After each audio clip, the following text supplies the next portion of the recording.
So here we are again, back with the Vegas Matt model. His performance over the last 2,000 plus bets on table games. There are some things that I exclude. I basically will only track him playing either blackjack or baccarat because all those other games are bloody nonsense. And they're ridiculous.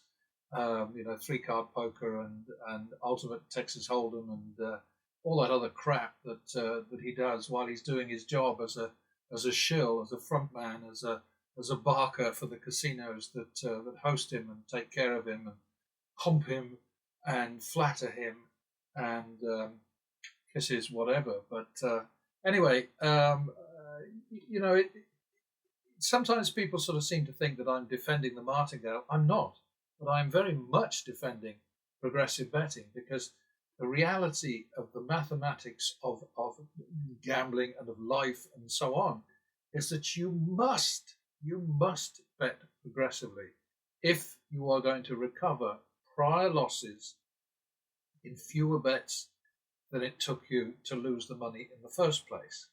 And the reason that it's sensible to expect to have fewer wins than losses is that is the function, the mathematical function, the logical function, the numerate function of the house advantage. It is there to ensure that you lose more bets in terms of numbers, minus 25 or whatever, than you win. So you win maybe 21 and you lose 25, whatever, you know.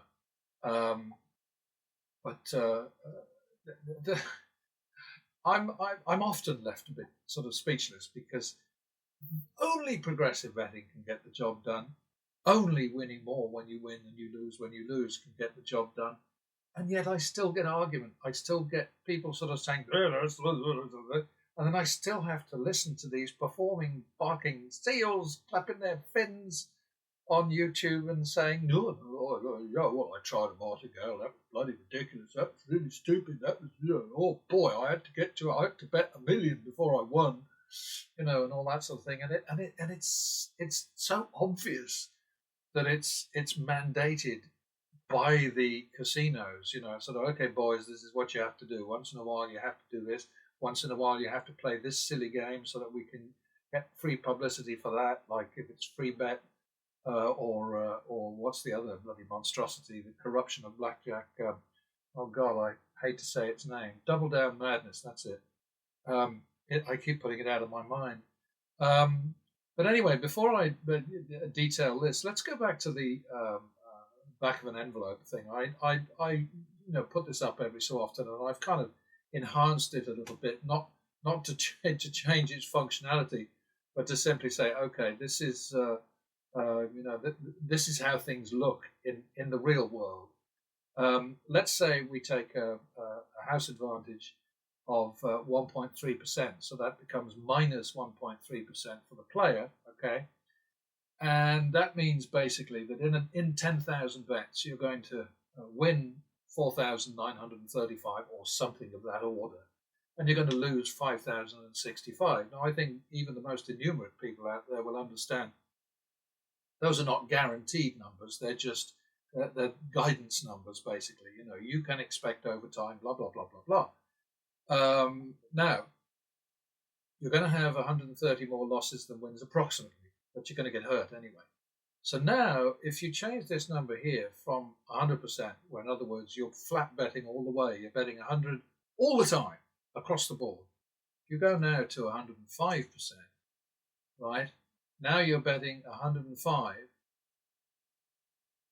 Sorry, you're winning 105 and you're losing 100. Okay? So then you end up with a hold of 1.14% instead of a loss of 1.3%. The problem with 105% is basically it's not enough, because volatility is much higher than 1.3%. Sometimes you can be 40% behind the house in terms of the number of wins you've got compared to the number of losses. So you've got to do better than that. But let's just go up as I have before, just 5% at a time. All right.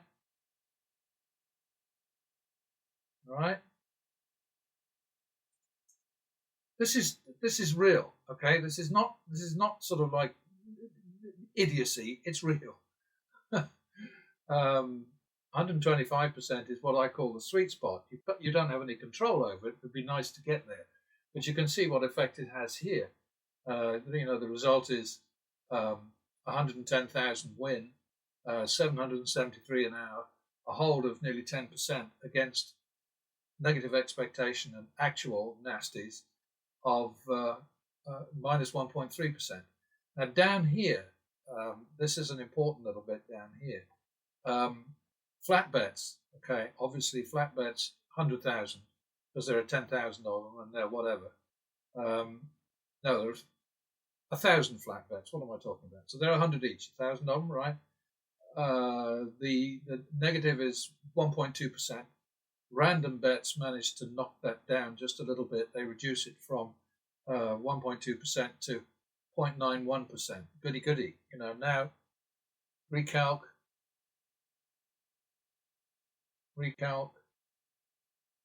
When you win more bets than you lose, which is all this lot over here, right?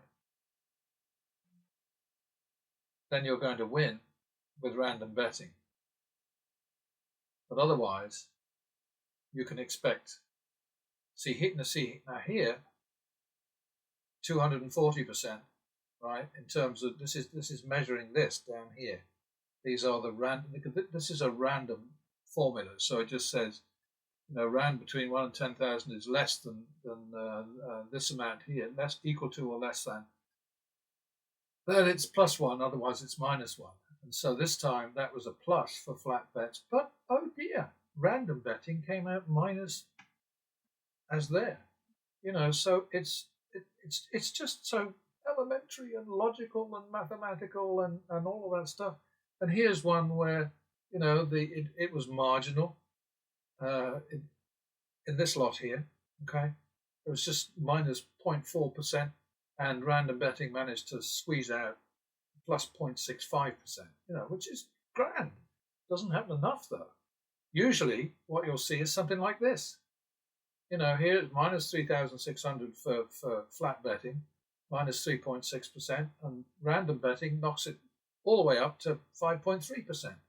And I don't understand why people struggle with this.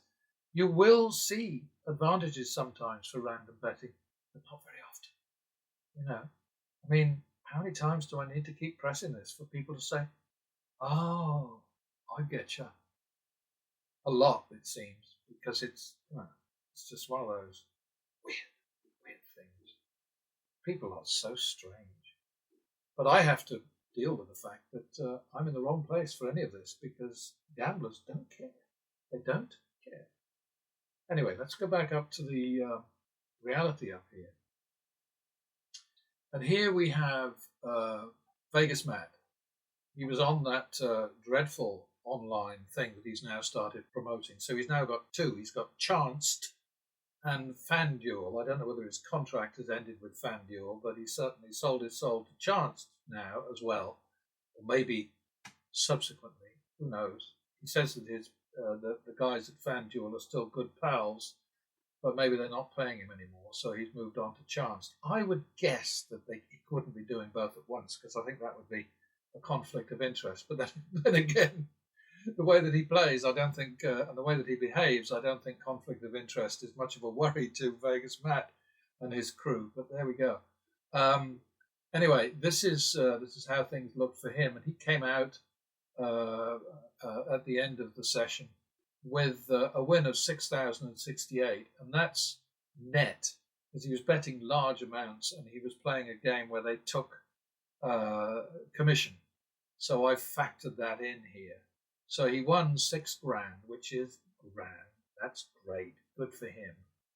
But he's down 49,000 plus since his last turnaround, which was on the 8th of May. Okay, so that's 3 months ago? Yeah, May to June to July. Yeah, 3 months ago. So he hasn't seen a turnaround. He hasn't seen his high watermark in 3 months. And if we go up here, we can try and find it, but it's going to be a while. It's a long way away. He has, oh boy, oh boy, oh boy. Where's your turnaround, Matt?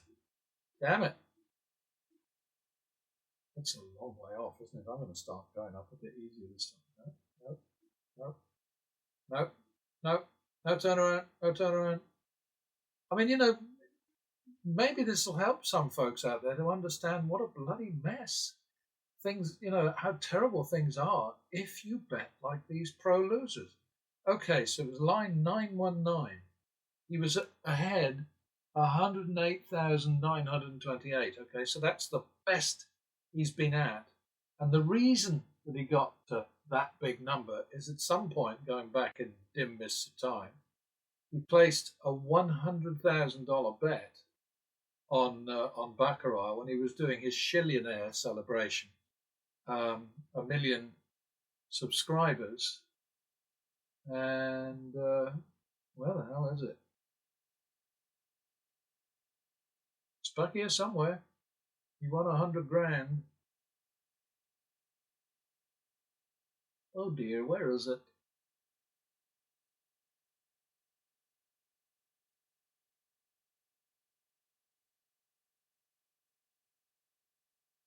Was that in a previous life?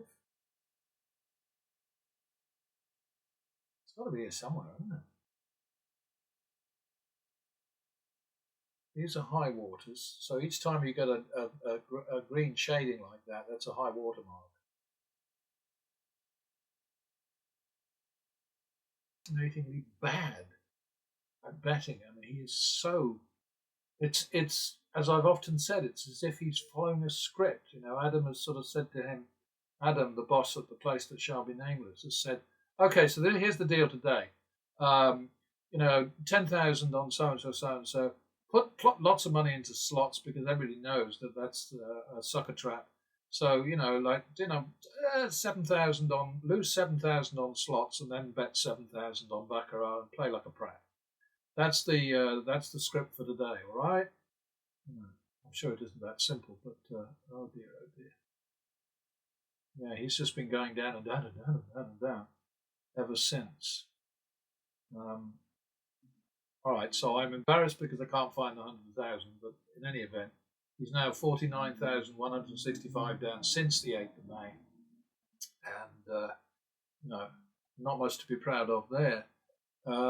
With pattern betting, which is where the algorithm just does its thing, I leave it alone. I don't mess with it. There are a couple of little niggly little tiny things in it that I keep thinking, oh, that's not quite right.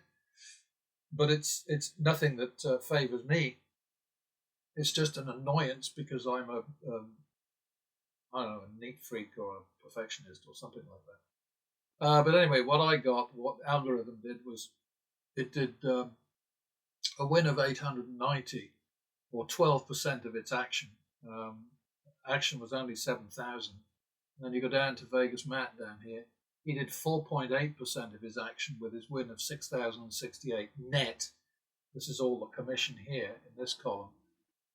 So he won 4.8, but his action wasn't 7,000, it was 126,165. So that's the difference between us, and one of the many differences between us. And, I don't know.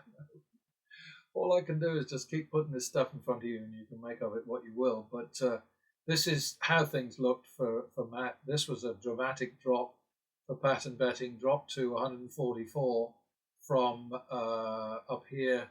Come on, then, show me. 145. So there was 1,000 drop there. And otherwise, it was just a fairly comfortable. I mean, there's a bit of a drop there, and a little bit of a drop there, and a bit of a drop there. But now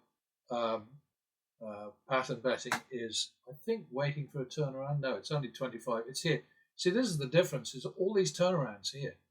There've been 148 since the 8th of May. 148 turnarounds for pattern betting. None for the Vegas Mat method, which is unmethodical. So that's why. But anyway, there you have it. I guess I've talked myself out again, and I will see you next time.